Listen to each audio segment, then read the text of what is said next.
유전하겠습니다, 여러분. 네. 제가 보내드린 필기 노트 같이 생긴 유사한 이런 걸 펴시면 조금 도움이 되실 것 같고, 필기하실 때. 그다음에 여러분이 항상 내가 공부를 열심히 하는데 성적 안 나오는 친구들에 대해 얘기해 줬는지 모르겠는데 쌤 설명을 안 듣고 필기를 열심히 해. 적는 동안 이렇게 약간 안 듣는 것 같아. 그 다음 내용을 잃어버리고 계속 그렇게 밀리다가 망하더라고요. 필기 노트하고 제공 드렸으니까 필기를 좀 소홀히 하시고 귀를 좀 여셨으면 합니다. 생각을 많이 하셔야 돼요. 아니면 복습을 진짜 잘 하시던가. 보시면 옛날 우리 조상님들도 알았어. 유전 현상에 대해서는. 왜냐하면 엄마 아빠랑 자식이 닮았는 걸. 거의 똑같이 생긴 사람도 간혹 나오고요. 이 사람이 예를 들어서 점이 있으면 이 위치에 자식도 점이 있거나 이런 걸 통해서 뭔가 전달되는 건 알았어. 근데 그 뭔가가 뭔지 몰랐죠. 눈에 보이는 건 정자밖에 없어. 남자가 정액을 여성한테 줘가지고 아이가 생기는 건 알았기 때문에 그래서 남자 쪽이 중요할 것 같다 이런 생각도 한 적이 있었고 그래서 어쨌든 이런 현상에 대해서는 알았어. 전달되는 뭔가가 있다라는 현상에 대해서 우리는 알고 있었습니다. 그리고 전달되는 걸 볼 수 있는 게 정자밖에 없다 보니까 정자에 대해서 옛날에 신성시하고 연구도 많이 했습니다. 그리고 어떤 물질인지 몰라서 뭔가 전달되는 기운일 수도 있고 물질일 수도 있으니까 그거를 추상적인 형태로 유전자라는 개념을 붙여서 씁니다. 부모님으로부터 유전자가 물려졌다 이렇게 썼는데 지금은 이 유전자가 뭔지 알죠? 뭘로 유전자를 써? DNA 쓰죠? 이렇게 실밥이 다 터져있는 어디 걸렸나 보네. DNA가 유전자라는 걸 알게 됩니다. 근데 이 생각 하나가 세상을 좀 바꾸게 됩니다. 왜냐하면 DNA는 물질이거든. 과학자나 공학자들이 이때 눈이 다 돌아갔어요. 이야, 유전 현상이라는 게 있는데 내 정보를 전달해가지고 이게 자손한테 가는데 이게 물질이야? 라고 생각하는 사람 이제 이 순간부터 이제 세상에 여러 가지 생각들이 펼쳐지는 겁니다. 물질이면 수정할 수 있겠네. 물질이면 지울 수도 있겠네. 물질이면 해석할 수도 있겠네. 해석 끝나면 내 마음대로 바꿀 수 있겠네. 이런 생각까지 갑니다. 단지 물질이라는 걸 알아낸 것만으로. 그래서 이런 세상이 지금 펼쳐지고 있고 지금은 기술적으로 다 가능해졌습니다. 여러분 자손은 원하는 유전자를 넣고 원하지 않는 유전자를 빼는 것까지 가능합니다. 윤리적 문제만 없으면 규제만 풀어주면. 우리나라 사람들은 법을 잘 지키는 편에서 피해서 안 하는 것 같은데 외국에는 그냥 비윤리적으로 실시하는 경우가 많습니다. 도전적으로 특히 중국 쪽에서. 형질이라는 단어가 있습니다. 우리가 겉으로 드러나는 어떤 특수한 기능이라든지 특징이라든지 겉모습을 형질이라고 하고 예를 들면 머리카락 색깔도 머리카락에 대한 형질이라고 표현할 수 있습니다. 눈동자 색깔, 눈꺼풀에 대한 형질도 있죠. 쌍꺼풀이라든지 외꺼풀이라든지 기숙사에 사람들이 여러 명 돌아다니는데 뭐지? 사람이 아닐까? 잘못 봤나? 눈이 좀 이상한가? 그래서 정자가 넘어가는 걸 알았기 때문에 정자에 대한 연구를 많이 했고 현미경이 없을 때는 여기도 그려놨지만 여기 안에 정자 안에 사람이 한 명씩 타고 있다고 생각했어. 그리고 이제 현미경이 어느 정도 발달하면서 정자를 딱 보니까 저런 사람이 타고 있는 우주선 같은 게 한 2억 개씩 있는 거예요. 계산해 보니까. 근데 이거를 함부로 낭비하면 2억 명이 죽는 거잖아요. 그래서 엄청나게 신성시했고 그래서 정자를 열심히 연구해가지고 뒤져봤더니 핵이라는 게 보여. 사람이 있는 줄 알았는데 안에 점 같은 게 있는 거야. 이거 뭐지? 이거 가지고 또 연구합니다. 연구했더니 안에 뭔가 사람 형상 같은 게 보여. 이렇게 생긴 거. 그래서 와 진짜 사람 있는 거 아이가? 근데 하나에 한 사람만 있는 게 아니라 46사람이 있는 거야. 이게 뭐지? 하고 이걸 한 번 더 뜯어서 연구하게 되니까 핵산이랑 단백질이라는 물질로 되어 있다라는 걸 알게 됐고 이제 여기서부터 배틀 스타트였어. 요거 가지고 한 20-30년 동안 과학자들이 싸웠습니다. 단백질이 유전자인지 핵산이 유전자인지 가지고 그래서 DNA가 핵산이 유전자라는 걸 밝혀내가지고 배틀의 승리로 이끄신 분이 왓슨과 크릭이라든지 프리드먼이라든지 그 다음에 뭐 에이셔라든지 유명한 과학자들이 있습니다. 이 사람들의 논문 수십 개가 합쳐져서 얘가 유전자다라는 결론을 우리가 냈다. 그리고 지금 활용해 보니까 맞는 것 같다라는 설명을 합니다. 교과서를 한번 보면 교과서에서 유전 파트 첫 부분은 개념입니다. 그래서 이거는 그림도 아셔야 되고 이름도 아셔야 됩니다. 그리고 아까 친구들 중에 아나필라시스 안 했다 그래가지고 좀 이따 설명드릴게요. 뭐 시험에 나오거나 중요한 건 아닙니다. 여기 그림을 한번 봐주실까요? 1학년 때는 여기에 좀 집중해서 본 것 같아요. DNA가 어떻게 생겼고 얘가 어떤 물질이고 뭐 하는 애고 그죠? 유전자가 어떤 개념이고. 근데 이제는 이 물질 자체, 이 물질이 만드는 염색체, 핵에 대해서, 세포 분열에 대해서 자세히 볼 겁니다. DNA 안에, 핵 안에 염색체라는 게 존재한다는 걸 알아냈고 얘가 처음엔 사람인 줄 알았는데 사람이 아니야. 그리고 이름이 왜 염색체냐면 세포에다가 염색약이라고 부를 수 있는 거 아무거나 때려박아도 얘 거의 다 염색돼. 염색 엄청 잘 돼. 그래서 처음에 이름 염색체를 붙이는 겁니다. 염색 잘 돼가지고 대충 붙였어요. 그리고 얘를 분석해 보니까 여기 보라색 포도알 같은 거 있죠. 요게 히스톤이라고 부르는 단백질입니다.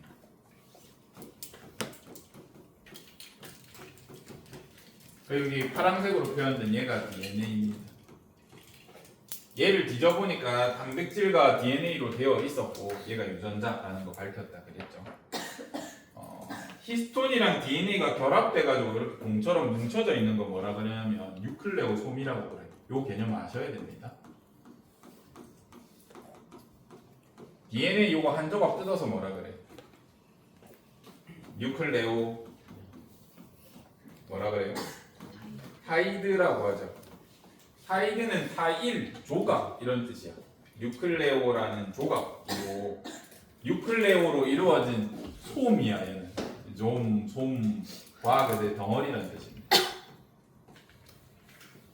얘는 뉴클레오 낱개 조각, 얘는 뉴클레오 덩어리 이렇게 우리가 개념을 붙여가지고 쓰고 있습니다. 그래서 뉴클레오 솜이 뭡니까? 라고 하면 DNA랑 히스톤이 결합된 상태다. 이렇게 표현하시면 됩니다. 제가 여기 적어 놓은 거에도 이런 식으로 이제 표현을 해뒀습니다.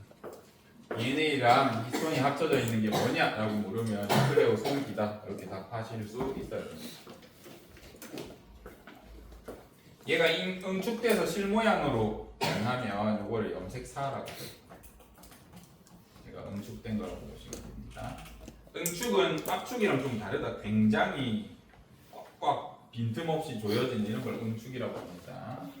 그리고 얘가 한 번 더 응축되면 염색체라는 형태로 변합니다. 염색체가 채소 단위인 줄 알았는데 얘를 풀면 염색사가 되고 얘를 한 번 더 풀어가지고 낱개로 보면 뉴클레오솜이 됩니다. 그래서 더 큰 단위가 어딘지 아셨으면 좋겠고 1학년 때 당 인산염기가 1:1:1로 있는 게 뉴클레오타이드다라는 걸 배웠습니다.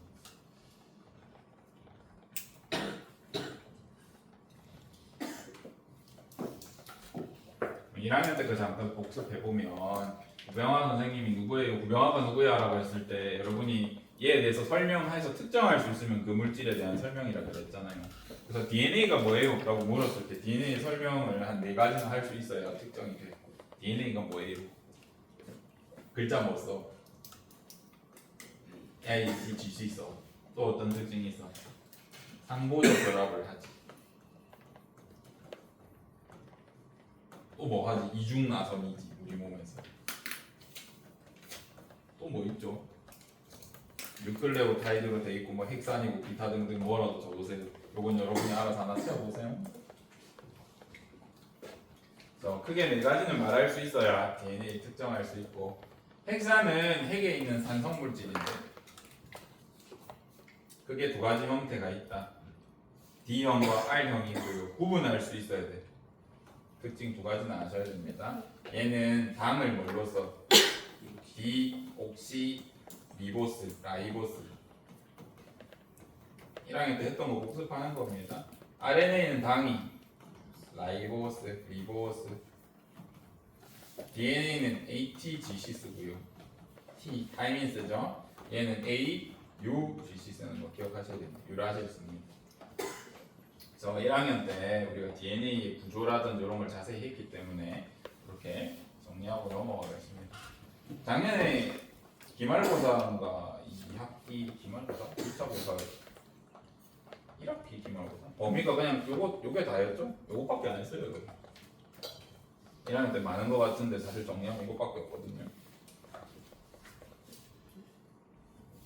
못 적었어? 네. 네, 스스로 한번 채워보세요. 녹화되고 있으니까 녹화하고 있나? 네. 아. 요거 뭐라 그래? 인산, 당, 염기 있으니까 뉴클레오타이드 되겠죠. 오늘 하고 다음 시간은 첫 시간이라서 계속 개념만 할 겁니다. 옛날 거 빨리 끄집어서 복기해야 됩니다. 그다음 담보적 결합이라고 했는데 C 옆에 뭐 들어가야 돼? G, A 옆에. 네.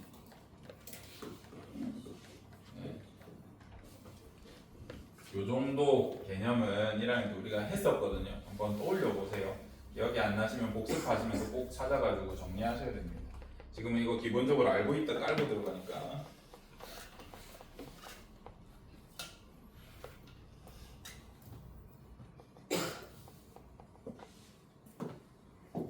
자, 우리 작년에 요 파트를 제가 했나요? 민정씨는 해줬나요? 선생님. 내가 했었어? 그러면 뭐 개놈 프로젝트라든지 이런 거 얘기했을 수도 있는데 우리가 1990년쯤에 DNA가 유전자다라는 거를 알아내고 나서 그래서 분석하기 시작했습니다. DNA가 어떤 암호로 돼 있는 것 같은데 이거 싹 다 분석해가지고 글자를 다 해독하면 이제 인류의 질병이라든지 이런 걸 다 치료할 수 있지 않을까라는 기대감을 가졌고 대충 개수를 세어보니까 한 가닥에 한 30억 개 되는 거야 글자가.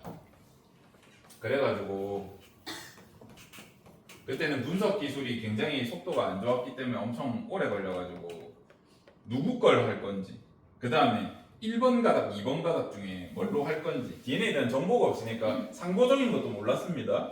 그래가지고 30억 개인데 하나 분석하는데 20년 걸리는데 내가 1번을 분석했더니 아무 뜻도 없는 가닥이 하필 그럼 망하잖아요. 20년 날리게 된다고요. 그래서 이거 할 건지 이거 할 건지 굉장히 많이 싸웠고 남자 할 건지 여자 할 건지 건강한 사람 할 건지 건강하지 않은 사람 할 건지 똑똑한 사람 할 건지 멍청한 사람 할 건지 동양인 할 건지 뭐 서양인 할 건지 백인 할 건지 흑인 할 건지 에스키모 할 건지 막 싸웠어요. 싸우다가 백인 남성으로 최초 스타트합니다. 그리고 이걸 해독하는 과정에서 몇 개 밝혀져서 두 개는 상보적이라서 아무 가닥이나 해도 되겠다 뭐 이런 것들이 밝혀지면서 빠르게 진행됐고 전부 분석했더니 슬픈 역사가 있었다 그랬죠. 밑에 내려보면 이런 결과가 왔습니다.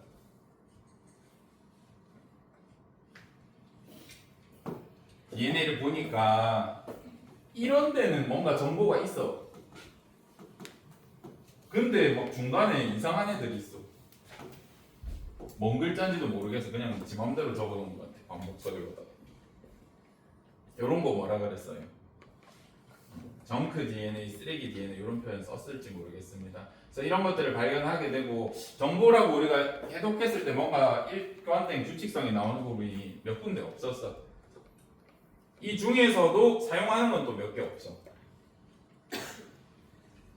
그래서 이런 DNA 전체 중에 의미를 가지는 일부 부분만 유전자구나라고 우리가 생각할 수 있게 되었죠. 유전자는 뭔가 전달되어서 정보를 주는 건데 전체가 다 유전자가 아니라 우리 DNA 중에 제대로 정보를 가진 거는 유전자다라고 생각하게 되고 이런 식으로 DNA 중 우리 정보를 가진 일부분만 유전자다라고 합니다. 이때 여기서 얘기하는 의미가 뭐였어? 1학년 때 우리 배웠던 거. 단백질을 어떻게 만드는지에 대한 정보였죠. 기억나요? 요거를 우리가 알게 됩니다. 자, 근데 우리가 앞으로 생명과학에서 유전 파트에서 이거 다룰 때 어떻게 다루냐면요. 이렇게 펴서 안 봐. 46가닥 펴가지고 시험 문제 내면 어렵단 말이에요. 표현하기도 어렵고. 그래서 우리 어떤 상태로 하냐면 얘를 응축시켜서 아까 실 모양으로 돼 있다는데 얘가 응축시키면 염색사나 염색체라고 그랬잖아요. 이 상태로 볼 거야. 얘를 얘들아 생각해봐봐. 이걸 말았다고 생각해봐봐. 다다다다다닥 말다 보면 요 위치쯤에 A가 있을 것 같지 않니? 요 위치쯤에 B가 있을 것 같지 않니? 신기하게도 우리 유전자들은 똑같은 위치에 예를 들어서 눈에 대한 유전자다라고 하면 사람들 모두 다 비슷한 염색체에 비슷한 위치에 눈에 대한 게 있어. 거의 같은 위치에. 그래서 요렇게 표현합니다. 펴서 보면 저기가 A인 거거든요. 유전자 A, 유전자 B인데 얘를 응축해가지고 요렇게도 표현해도 되잖아. 응축해서 여기 A 있는 거, B 있는 거 똑같으니까. 그래서 이 그림보다는 얘가 간결하니까 요걸 많이 써. 넘어갔어. 여기 보자. 여기 오타가 있는데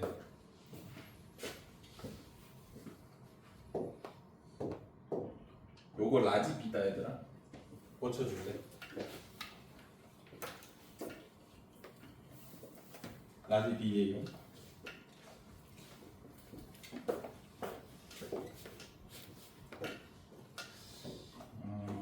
우리 사람의 염색체 몇 개라고 혹시 중학교 때 배웠어요? 46개라고 배워. 그리고 생식세포인 정자, 난자는 혹시 몇 개라고 배우니? 이거는? 23개라고 배워요. 이게 교육과정이 바뀌어나니까 내가 함부로 말을 못하겠네. 여러분 밑에는 또 너무 달라가지고. 그래서 감수분열이라는 걸 하게 되고 여러분이 높은 확률로 배웠을 겁니다. 이렇게 된다는 걸. 이제 질문하는 애들이 있어. 선생님 이거 굳이 반으로 쪼개져야 됩니까? 그럼 한번 안 쪼개지는 걸 생각해보자. 정자가 난자가 46개 가진다고 생각해봐. 자, 우리 요 46개 정보 안에 뭐가 있어? 머리 하나, 팔 2개, 다리 2개 정보가 있잖아요. 사람 만드는. 근데 정자 난자가 이거 그대로 가지고 체세포 분열한다 해봐봐. 자손 몇 개예요, 염색체? 92개 돼. 그러면 어떻게 태어나겠어? 태어난다 쳐도 안 태어나겠죠. 머리 2개, 팔 4개, 다리 4개 나오겠죠. 그래 이것까지는 사람 구실 한다 치자. 얘가 또 결혼했어요. 머리 4개, 팔 8개. 어떻게 될 건데 이렇게 생겨진다 나중에 자손 되면 안 되잖아요. 그래서 우리 수는 정확하게 정보를 유지하기 위해서 23개, 23개 해서 자손도 46개가 나와야 유지할 거 아니야. 그래서 요건 조금 이해를 해주세요. 제가 한 거 아닙니다.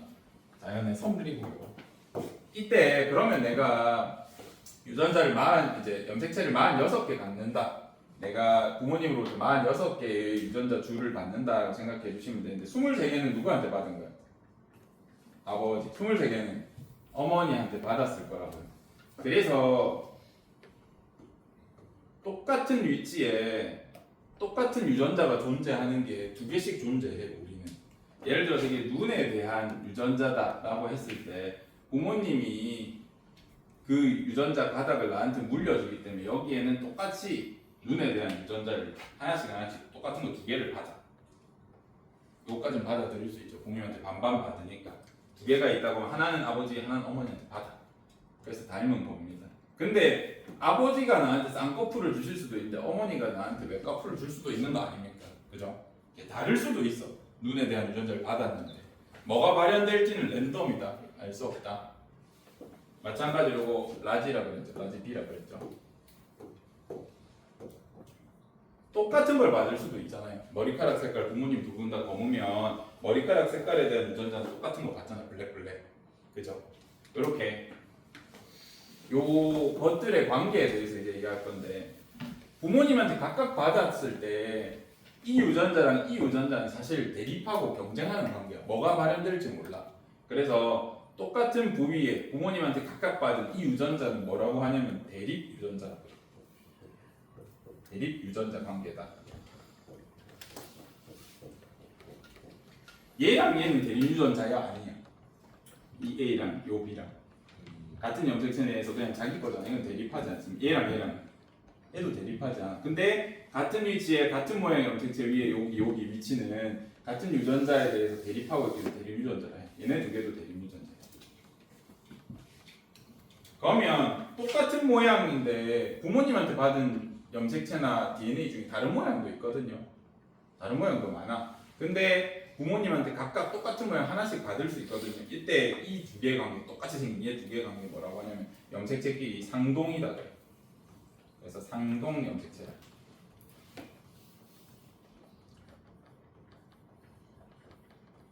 염색체는 날려도 된다 유전자라. 그래서 지금 이 관계에서 제가 형광펜치라는 이 유전자 관계는 대립 유전자 관계. 이 염색체는 모양과 정보가 비슷하기 때문에 상동이다 이런 표현을 합니다. 이 표현은 개념이니까 학습을 하셔야 됩니다. 앞으로 많이 쓰니까. 이때 대립유전자가 똑같은 경우가 있잖아요. 똑같으면 우리가 뭐라고 하냐면 동형 대립유전자다. 다른 경우 뭐라고 하게? 재승이라고 그래요. 쩔죠. 이러면 좋겠다. 이형이라고 당연히 아니지. 동형 대립유전자. 유전자가 대립하는데 같으면 동형이고요. 다르면 이형이라고 합니다. 나도 재승이었으면 좋겠어. 예전에 이제 술 먹다가 이재승 쌤한테 이형으로 바꾸시면 안 되냐고. 다음에 이름을 바꾸냐면서 애들 공부 좀 잘하게.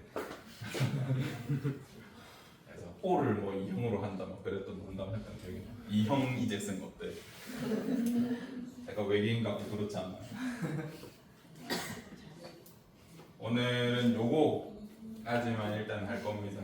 다음 시간에 다른 개념 할 겁니다. 핵형, 핵상, 기타 등등 것들도 할 거거든요. 교과서 줄 것만 치자. 교과서 보고.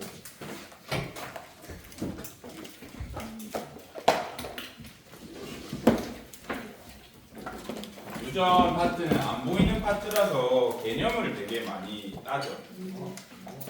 여러분들이 학습할 때 개념 학습을 잘 하셔야 합니다. 고개념 생기면 그때부터 많이 틀리기 시작하니까 문제도 혼자서 많이 풀어보시고 하셔야 돼요. 여기 한번 보면 생물은 자손을 남겨서 종을 유지하는데 자손은 어머니 형질을 물려받는 것 같아. 이런 걸 유전 현상이라고 하고 이때 유전자를 전달하는 역할이 있는 어떤 게 있는 것 같은데 그게 염색체라는 걸 나중에 알게 됩니다. 이때 한 생물 안에 체세포 속에 염색체가 존재하는데 요거는 종마다 달라. 그래서 핵형은 생물 종마다 고유한 특성이다라고 했잖아요. 체세포 속의 수, 모양, 크기가 같으면 같은 종이야. 지금은 우리가 얘가 같은 종이냐 다른 종이냐 구분할 때 핵형이라고. 옛날에는 막 피도 섞어보고 막 해부도 해보고 별수를 다 했는데 이게 제일 정확한 것 같습니다. 염색체 수, 모양, 크기. 예를 들어서 바나나랑 사람이랑 46개짜리 바나나 있어 염색체. 나랑 바나나랑 같아? 달라. 뭐가 다르겠어 그러면? 수는 똑같은데 염색체 모양이랑 크기가 다르겠죠. 이렇게 유추해 볼 수 있다고 할 수 있겠죠. 넘어갔어. 사람의 핵형을 보면 크기가 똑같은 게 두 개씩 있어. 이런 관계를 상동이라고 하고 한 개는 어머니, 한 개는 아버지한테 받은 거야. 그래서 우리가 46개 가지니까 몇 쌍 존재하겠어 상동 염색체는? 23쌍 존재하고. 성이랑 상은 우리 다음 시간에 보고 핵상도 다음에 볼 겁니다. 넘어갈게요. 염색체 구조. 염색체는 DNA와 히스톤으로 이루어져 있고 히스톤은 DNA와 결합하는 단백질이고 공축하는 데 관여해. DNA는 히스톤을 감아서 뉴클레오 소음을 형성하고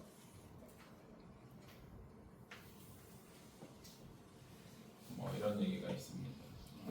DNA에 대한 정보는 따로 안 해도 될 것 같고 생물의 형질을 결정하는 DNA 특정 부분은 유전 정보가 저장된 이걸 유전자라고 한다. 이건 중요한 것 같고 이제 여기서 개념이 하나 바뀝니다. 1학년 때는 세포 안에 들어있는 모든 DNA를 유전체라고 했거든요. 이제 2학년 때는 좀 더 정확해집니다.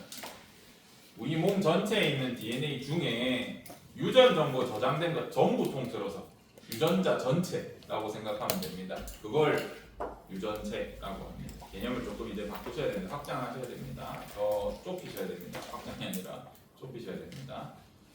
전체 DNA가 아니라 DNA 중에 유전 정보 들어있는 거 전부 다 모아서 우리가 이제 유전체다라고 표현하고 있습니다. 이 그림 꼭 보셔야 하고 넘어가셔서 여기도 우리가 해버렸거든요. 그래서 120쪽 보면 상동 염색체는 같은 위치에 같은 형질을 결정하는 유전자가 있는데 요거 대립 유전자라 그래요. 하나는 어머니, 하나는 아버지로부터 받은 거고 대립 유전자는 같을 수도 있고 다를 수도 있어. 우리 책 예시에 보면 라지 A로 되어 있다, 그죠? 얘 같은 경우에 얘는 같으니까 이 관계를 설명하려면 뭐라고 해주면 돼? 동형이다. 이 지금 털색이잖아요. 이 염색체에서 이 유전자, 털색 유전자에는 동형이다 라고 하면 아 대립 유전자가 같구나 라고 우리가 이해해. 깃불 모양에 대해서는 라지 E랑 스몰 E다 그죠? 그래서 요거는 깃불 모양에 대해서는 E형이다 라고 설명해주면 정확하게 설명하는 거예요. 이런 개념을 먼저 이해하셔야 여기를 갖다 버리고 여러분이 막 공부하거나 시험 문제 풀거나 하기 때문에 다 틀리고 어렵거든요. 근데 이걸 제대로 하시면 나중에 안 헷갈릴 겁니다. 마치겠습니다.